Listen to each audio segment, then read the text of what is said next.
일단 법무부 장관은 어떻게 생각하는지도 궁금합니다. 한번 들어보시죠. 일단 수사받고 있는 공범에 대해서 알리바이를 만들어라 이런 말은 누구도 하면 안 되는 것이고 대단히 부적절한 것입니다. 부존재 증명이라는 게 맞나? 대단히 부적절하다. 한동훈 장관은 이렇게 얘기하고 있습니다. 강력계 형사 출신은 그럼 어떻게 생각하는지. 강력계 형사가 나와 있잖아요, 변호사님. 네. 뭐가 더 문제라고 보세요? 법무부 장관은 대단히 부적절하다는데 네. 정성호 의원이 접견에서 이런 얘기 한 게 면허에서. 이 많은 국민들이 장소 변경 접견 제도 자체를 모르고 계셨을 것 같습니다. 이 통상 구속된 피의자나 피고인을 그 피의자나 피고인의 변호인이 아닌 일반인이 면회를 할 때는 하루 한 번, 그것도 10분으로 제한돼 있습니다. 아침에 어머니가 오셨으면 오후에는 아내가 와도 접견이 제한됩니다. 그럼에도 불구하고 장소 변경 접견은 접촉 차단 시설도 없는 일정한 장소에서 비교적 자유롭게 대화를 나눌 수 있고 녹음 대상이 아닌 교도관이 옆에 앉아서 기록을 하는 대상이다 보니 비교적 편안한 마음으로 면회를 실시할 수가 있습니다. 물론 신청하면 일주일 정도 뒤에 적법 여부를 판단해 회신을 받게 되고 이 절차에 따라서 혹여나 면회 과정에서 증거인멸의 우려가 있으면 교도관이 접견을 중지시킬 수도 있습니다. 그렇지만 현실적으로 일정한 우려가 제기된다고 해도 교도관이 나서서 접견을 중지시키기는 어렵죠. 다만 정성호 의원은 변호사 경력이 있습니다. 변호사로 일정 기간 활동을 하였을 텐데 아마 변호사로서 자신이 담당하는 사건의 피의자나 피고인 접견은 여러 차례 해봤겠지만 이때는 차단막 시설은 있어도 시간 제한도 없이 상당히 자유롭게 대화를 나눌 수가 있습니다. 녹음도 없고 교도관이 옆에 앉아서 기록을 하지도 않습니다. 피고인의 방어권 보장을 위해서 상당히 여러 자유로운 대화를 나누게 되는데 제3자가 그 대화 내용을 들으면 부적절한데라고 오해를 할 만한 대화도 자유롭게 할 수가 있습니다. 아마 정성호 의원이 본인이 일반인을 접견하는 상황을 자주 접하지 못하다 보니 방심했던 게 아닌가 싶습니다. 방심이다. 예전에 변호사로서 활동할 때 피고인, 피의자를 접견할 때 그 방식 그대로 대화를 나눈 것으로 보이는데 물론 옆에 교도관이 앉아 있다는 사실을 인지를 한다고 하더라도 그동안에 접견해온 자신의 습성이 이 상황에서 그대로 발현된 게 아닌가 싶습니다. 그렇지만 상당히 조심을 해야 합니다. 이미 옆에 교도관이 상황을 듣고 기록을 하고 있는 상황이고 수사를 진행하다 보면 그 대상 피의자, 피고인뿐만 아니라 여타 제3자가 구속 수감된 경우에도 수사기관은 여차하면 압수수색을 통해서 관련 증거물을 구치소나 교도소에서 확보하기도 하는데 이 접견 기록물은 압수수색도 필요 없습니다. 형집행법상 재판부나 검사가 요청하면 즉 재판 또는 수사와 공소 제기에 필요해서 자료를 요청하면 교도소장 내지는 구치소장은 접견 기록물을 제공해 줘야 할 의무가 있습니다. 아마 이 상황을 깜빡 잊고 있었던 게 아닌가. 그동안에 변호사로서 업무 활동을 해오던 그 습성이 그대로 남아 있었던 것이 아닌가 싶은 생각이 드는데 그렇다 보니까 면회는 충분히 갈 수 있습니다. 여러 사람들을 면회할 수 있고 일반인의 자격에서 접견도 할 수 있습니다만 그 대화 내용을 들어보면 알리바이 언급 정도는 사실 제3자가 들으면 증거인멸의 우려가 있는 것 아닌가 불필요한 오해를 낳기에는 충분한 소재라는 생각이 듭니다. 부적절했다.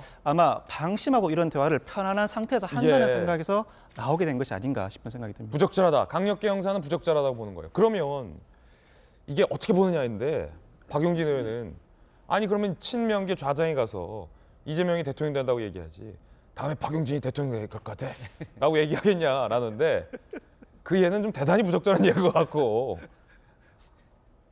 뭐라고요?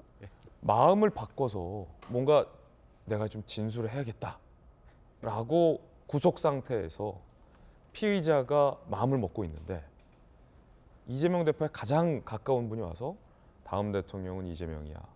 흔들리지 마. 알리바이 생각해. 라고 얘기한다면 이렇게 얘기하는 사람의 의도는 회유나 압박이 아니었어도 듣는 사람 입장에서는 섬뜩할 수도 있습니까?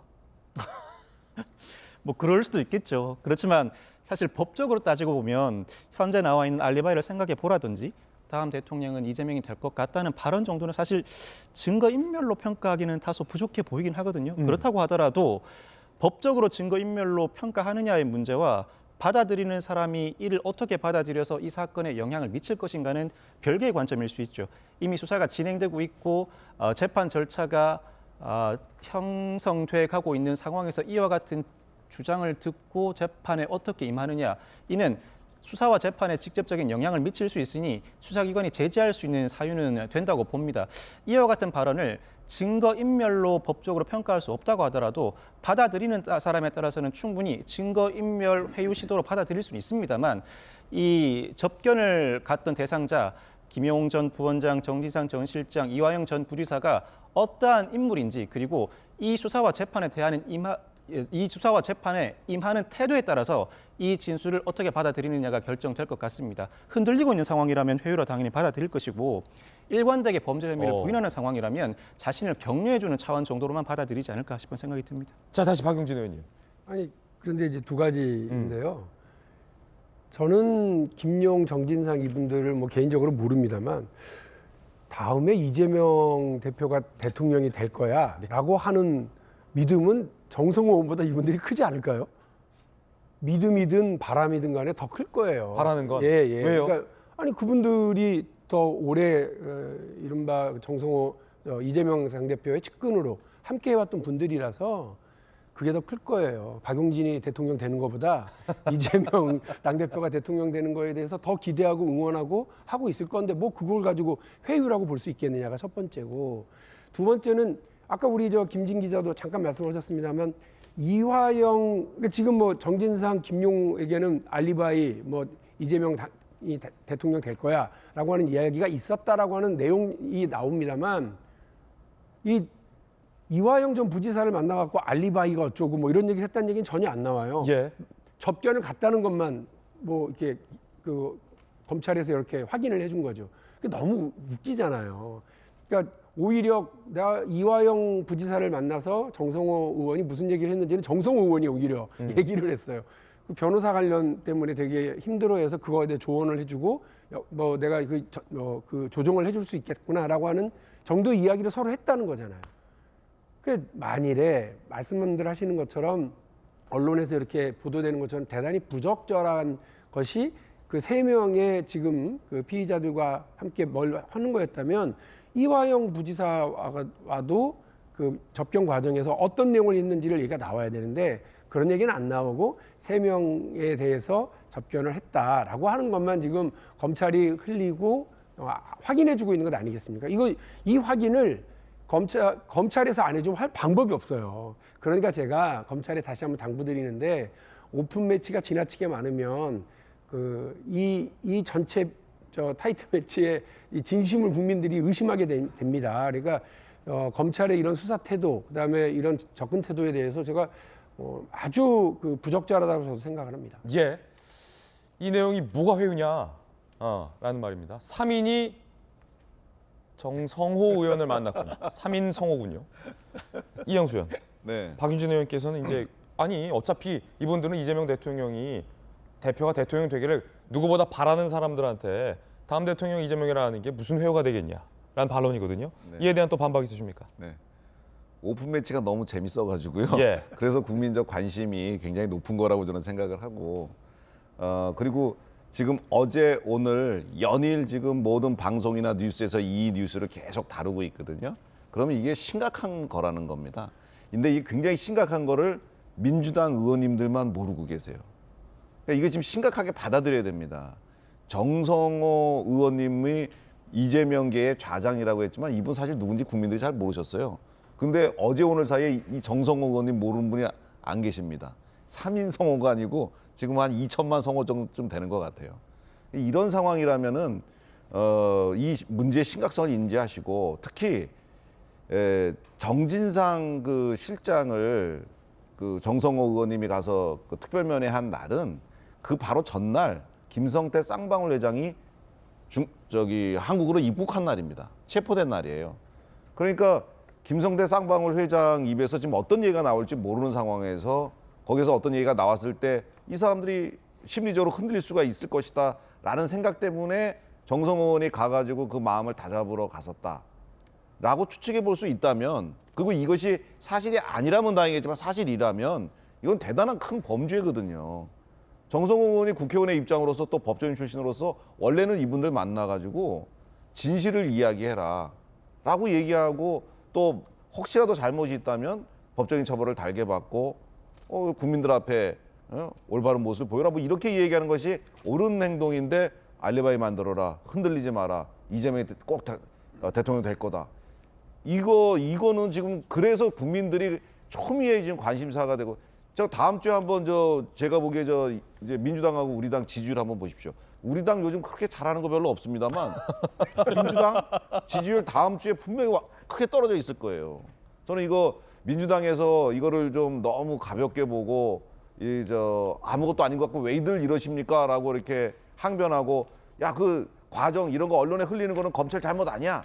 요렇게 지금 접근하시는 거는 조금 이 문제의 핵심을 비껴나간 거 아닌가 생각이 듭니다. 자, 그렇다면 이재명 대표를 경기도지사 때부터 경기도에서 보좌했던 서재현 부대변인 오늘 나와 계신데 이재명 대표는 이거 진짜 몰랐습니까? 정성호 의원이 정진상, 김용, 이화영까지 특별면회한 것 사전에 몰랐습니까? 사후에도 몰랐습니까? 네, 저는 뭐 경기도지사 때 보좌한 건 아니고 산하 기간이 있었고요. 또 정확하게 알지는 못하고 본인이 모르겠다고 했으니까 그건 모르는 것이고 알려주지 않았기 때문에 그건 받아들여야 되는데 이게 사실 심각한 건 맞습니다. 심각한 건 맞는데 국민의힘 입장에서는 당연히 이게 범죄 사실 은폐다라고 공격해야 됩니다. 이게 당연한 겁니다. 그러나 검찰이나 한동훈 장관이 보고받기로 증거인멸 사항이 발생됐다고 이렇게 단정하는 거는 굉장히 무례한 것이고요.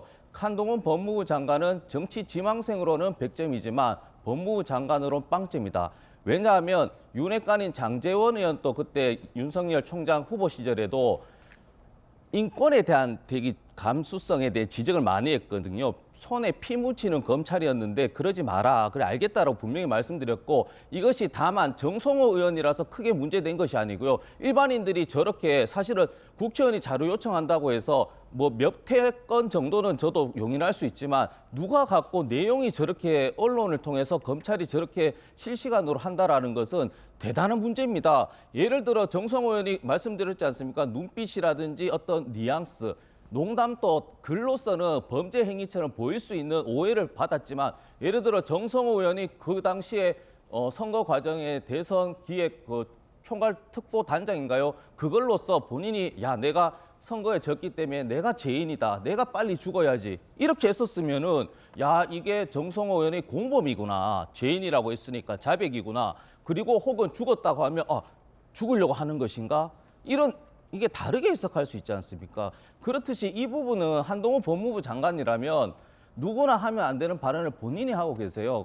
이 부분은 어떤 사실에 대한 정쟁의 요소로는 활용할 수는 있지만 법무부 장관으로서는 이런 것들이 실시간 언론에 노출되는 것에 대해서 법적으로 다시 한번 확인해서 장관으로서 다시는 이런 일이 재발하지 않도록 하겠다라는 게 법무부 장관으로서는 100점짜리 답입니다. 그렇군요.